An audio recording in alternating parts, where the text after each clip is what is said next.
Welcome and welcome back, everybody. Tabletop Toki here, and in today's video, I'll be going through my board game plays from November 2024. I had 58 plays of 50 different games, and 24 of those were new to me. So let's jump right in here. One of the games that I played the most this month was Cat in the Tower, which is from ArcLight Games in Japan. This is a cooperative dexterity balancing game, which I really enjoyed. Not dissimilar to a mixture between Rhino Hero Super Battle, if you're familiar with that, with the little paper C&Ds and components that you're stacking, but then also elements of Manara, which is a cooperative dexterity game. So this was a really cool one that I'm glad I got to try and get my hands on.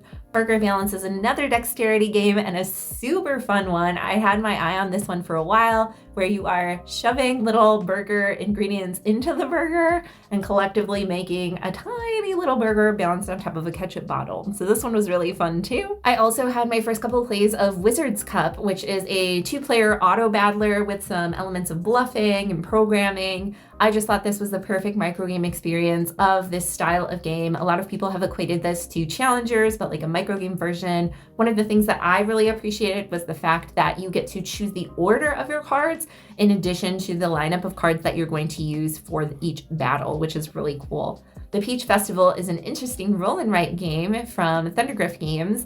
This is one that I hadn't heard of, but as soon as I saw it, I knew I had to have it. I'm really intrigued by this one and looking forward to playing it even more. There's also a mini expansion, which if you saw in the unboxing that I did from my Noble Knight Games order, shout out to our sponsor, Noble Knight. Check out the link in the description. I unfortunately don't own Tang Gardens, but if anybody has that and has Peach Festival and would like to let me know what that's like, I would love to hear about it. I also had first play of 52 Realms Adventures. This is a new game from Postmark Games, and you can actually check out my full Instagram review over there. Moving right along, we also had a first play of Awaken the Ancients from designer Greg Jewell. I had this one printed out from my P&P stream a while back, but due to some timing things and issues with my printer, it took me a while to finish the build and then finally get this one to the table. I have to say that I am super in love with it. I love Mancala. I played it growing up, so having elements of Mancala with a solo game that's really streamlined and straightforward was something that I was super excited to see. Bog is a 2-player game from the Pack of Gum Games line, and although I'm fairly inexperienced with these games, the one that I did try most recently, Far, was a huge letdown, but I figured that Bog being a 2-player abstract game, the theme, the art with the little frogs, felt like it was really promising, and definitely even just after the one play, it is on my radar as one of my top little 2-player games that I can bring around and my current favorite Pack of Gum game. Boot of Babel is a speed game where it's almost like rock, paper, scissors, where you're trying to build your tower as fast as you can, but if your tower is more than 2 cards taller than the next highest tower, you actually get kicked out of the game for angering the gods and building your tower too tall. So it's a really interesting speed game. It plays in just about 5 minutes, and it was a really fun one to try out. I also had a first play of Capybara and Capybara over on Board Game Arena. This is one that I've been interested in for a while, but I had no real idea or concept of how it played, and being that it is likely going to be an import, it has always been on the more expensive side of things, but I did get to try it this month, and I had to say that it was super fun, so I'm definitely keeping an eye out for a physical copy. Catacomb is another 2-player abstract game, this time from Thundergriff's Soda Pop collection. This was my favorite out of the 4. It also has elements of Mancala where you're picking up certain cats, dropping them on towers, and trying to get your colored cats on top in certain patterns. Coffee Shop Pocket from Ju Game Studios was one of the games that I showed in my Japan unboxing. This one is a really straightforward 1 to 2 player game where you're making different cups of coffee. I really liked the component quality and the artwork, and the gameplay was pretty good too. For Genesis was another from the Soda Pop collection. This one I didn't like quite as much. It felt similar to Hive, but a little bit more restrictive with having different animal tokens that move in certain ways. Frying Master was one of the games that I showed in my Taiwan Board Games unboxing. This one was a hoot. You actually have paper card spatulas that you're flipping over ingredients and then putting them onto your plate. It was super fun. It plays up to 4 players, which makes sense. I think although I would love to play with more, it might be a little bit too chaotic, but overall, really awesome design and artwork on this one.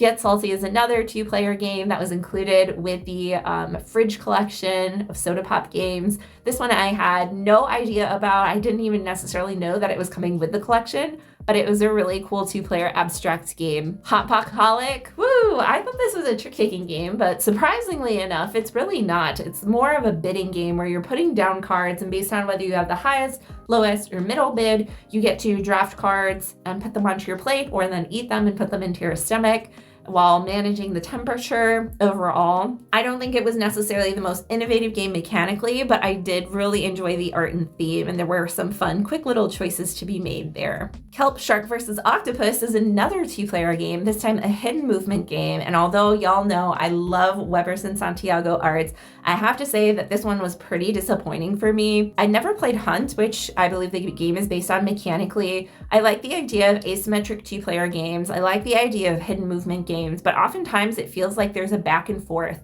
And with that, there's a certain tension that you really have to walk a fine line on in order to really get an interesting experience. Other than a couple few games like Mr. Jack Pocket, I'm not sure that I've seen a lot of 2-player games that really do that well. In my opinion, or for my personal preferences, I think generally with hidden role games or games like this, I prefer to have a one versus all like Beast, where there's one person with really cool things they can do, but then there's a team of people or one person controlling a team of people that you then have to search with. So unfortunately, this one was not on the top of my list as far as ones I enjoyed.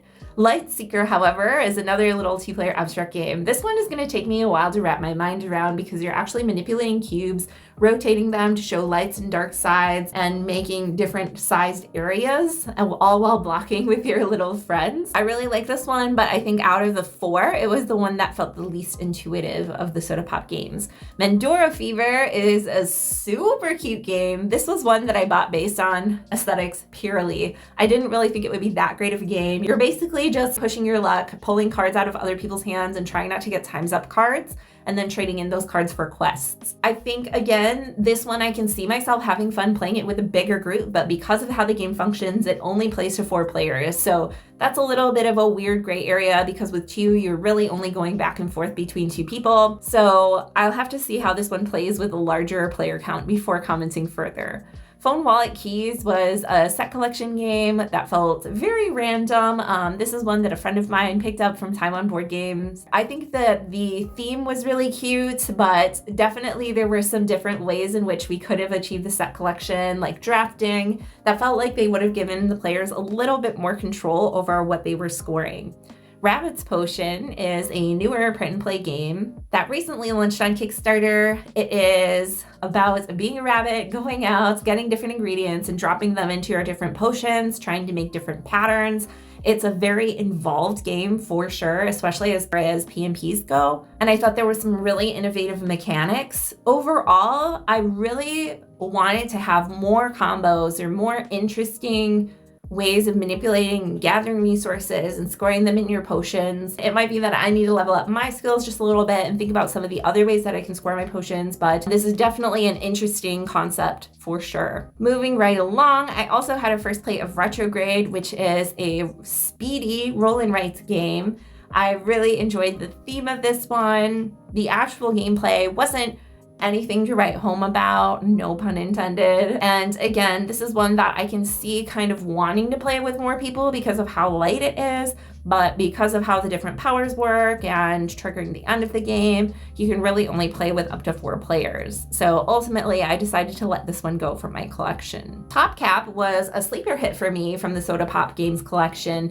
This one was really cool, especially just the base game, just straight moving pieces, similar to games like Thrive, where your pieces modulate and change as you move them around. In Top Cap, your piece movement is dictated by how many pieces are around it. I really love this one, and I'm really looking forward to playing more of this little abstract gem. Trick and Treat was another first play. This one is a trick-taking game, and it is played cooperatively or competitively, but in teams. We played the full cooperative mode with 5 players, which was really fun. Basically, you just want to make sure that everybody at the table walks home with at least 4 different types of treats through winning tricks. It turned out to be a little bit more challenging than I initially thought it would be from the outset, so I'm really excited to try some of the other modes of this one. And last but not least, I had a first play of Volfurion Guilds. I had played the original Volfurion before. This is one that I really did kind of enjoy, where you're building up your fortifications and engines in each of your 3 different strongholds versus your opponent. There's a little bit of deck building as well, where you are purchasing certain cards from the market or using crystals to get artifacts, which will be in play constantly, putting soldiers into those strongholds to help defend, or using them to attack your opponent directly or influence the dragon Volfurion. There's quite a bit going on, but overall, it's pretty easy to teach, especially if you've played other deck builders like Hero Realms or Star Realms, with certain cards comboing off of each other. And as long as you're familiar with those types of mechanics, this is a really easy one to get to the table with some cool art, some cool themes, and deck building that allows you to build engines and have some player interaction. I'd be really curious to see how this one plays solo, so I'm hoping to be able to try that out soon. But there you have it, pretty quick one for this month. Let me know in the comments what games you've tried or what you're looking forward to playing. And again, a huge shout out to our sponsor, Noble Knight Games. They're running so many awesome holiday promotions. So if you're looking for games at great prices, be sure to click the link down in the description, get a little something for you, support the channel. Everybody's happy. Thanks so much as always for joining me, and I'll see you next time. Bye.